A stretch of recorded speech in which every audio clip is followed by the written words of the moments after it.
And that, ladies and gentlemen, is a camp mule. It's a Moscow Mule Overlanding edition. Vodka, ginger beer, lime juice, and some ice.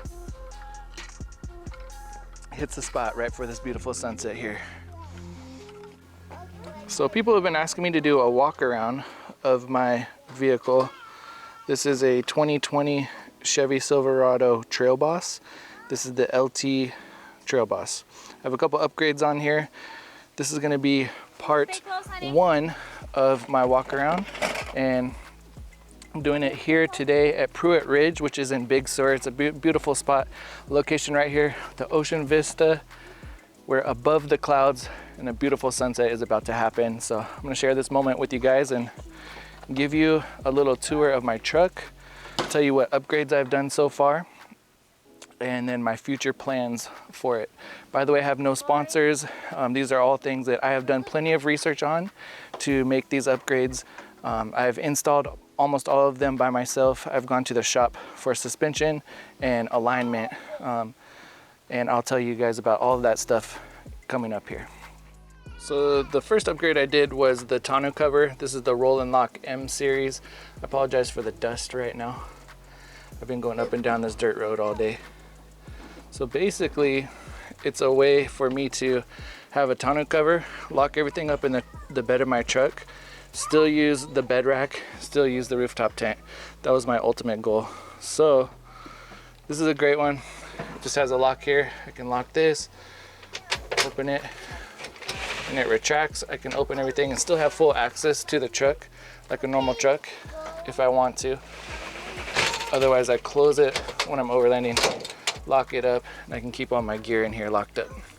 That's the Roll and Lock M series tonneau. It sits flush with the bed of the truck. There's a little retractable spot back here. It rolls on the inside of the truck instead of on top of the tonneau cover. Then I got the Putco Venture Tech bed rack system, which is this part. It goes into the stake pockets, and I was able to use it in conjunction with the tonneau cover. Like I said, that's why I ended up going with this particular one. And it has many accessories. You can hook up all these little plates. They call them tech plates. As you can see on this side, I have two smaller tech plates. And then on this side, I have one larger tech plate. So you can mount things however you want. I have the Max Track set up on this side, Rotopacks on the other. Then on the top is the iCamper SkyCamp 2.0 hardshell rooftop tent. It's basically a king size tent. It sleeps all four of us comfortably. And we decided to go with the hardshell just because of the ease of use. Today we got up here about 30 minutes before the sun was going down, and we want to be able to set up camp quickly. It takes 1 minute to set up this tent. It's very efficient. So that's why we ended up going with this one. So that's pretty much the bed of the truck. There's a lot of gears and cases and stuff. I'm not going to go into that unless you guys want me to. Go ahead and comment that below. We can talk about the overlanding gear and equipment I'm using to get out here and go camping, but I'm just going to talk about the truck today. As far as suspension goes, I have a 6-inch rough country lift on the Trailboss. It's actually specifically for the Trailboss. It's 4 inches on top of the 2, so it ends up a total of 6. Made specifically for the Trailboss. So what it is it's lifted struts, and these springs come up. You can see the angle on this upper control arm is safe. The articulation points are perfect. There's a little knuckle under there. It's just a good suspension. Rough Country has done me solid. This setup it feels a lot better handling, and it's a little slower on braking, which is to be expected, but the handling is much more responsive. So I'm digging this. It also allows me to fit these big 35 by 12.5 by 18s, these wheels on here. So these are the stock Trailboss rims. I wanted to keep these. This is pretty much the reason I got the Trailboss, is for all the blacked out emblems, for all the blacked out rims. I wanted to keep these rims, And I was able to put the 35 by 12.5s on there by fitting these 2-inch wheel spacers. It's got a little red accent. Actually, it looks pretty clean. No issues, no rattling. I've been happy with those spacers. It gives it just a little bit of poke. They're not super annoying, in your face, aggressive, but there's a little bit of a wider stance. I think it looks really good. In the back, there's a mono tube that they place back here to give the additional 4 inches.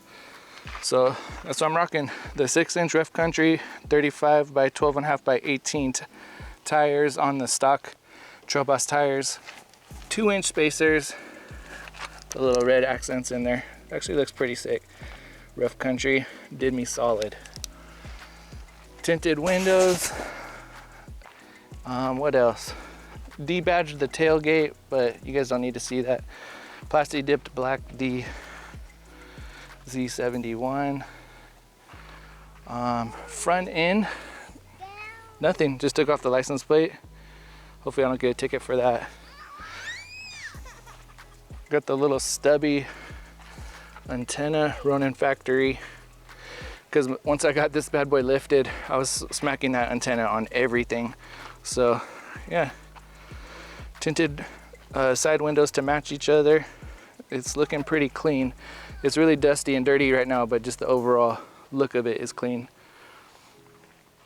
This is our camping vehicle.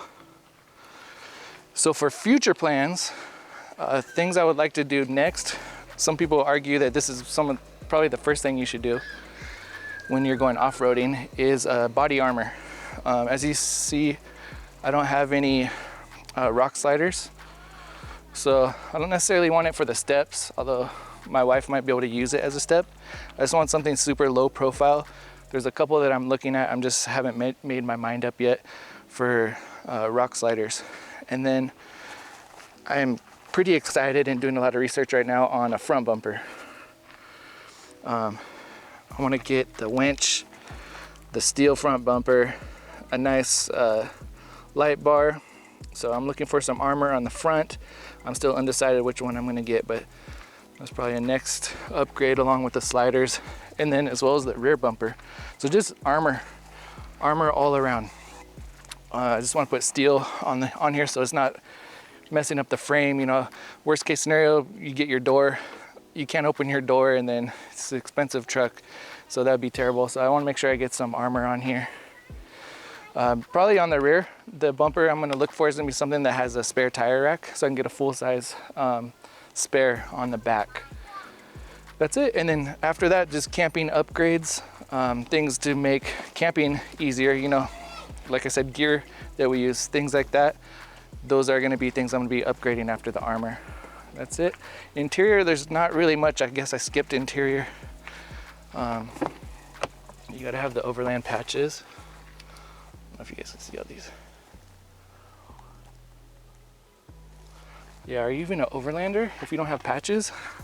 Ours are. We actually just got some cool ones today from Big Sur. I'm not sure where they're at. Yeah, just different places we travel to, different hikes we've accomplished, different challenges we've done. We put those patches on the ceiling. Interior things I might upgrade, possibly some seat covers. There's a multi-cam black, that'd be pretty legit. That's it for future upgrades. So yeah, hit the subscribe button, do all those things, notification bell. We really appreciate it. If you would like to see a part 2 of this, comment below what upgrades you think I should do. If you have any questions, I almost always respond to every single comment I get. Go ahead, follow me on Instagram, trail_bosslander. I'll leave a link to it in the description. Go ahead, follow that as well. Cheers, you guys be safe out there, and I'll see you next time.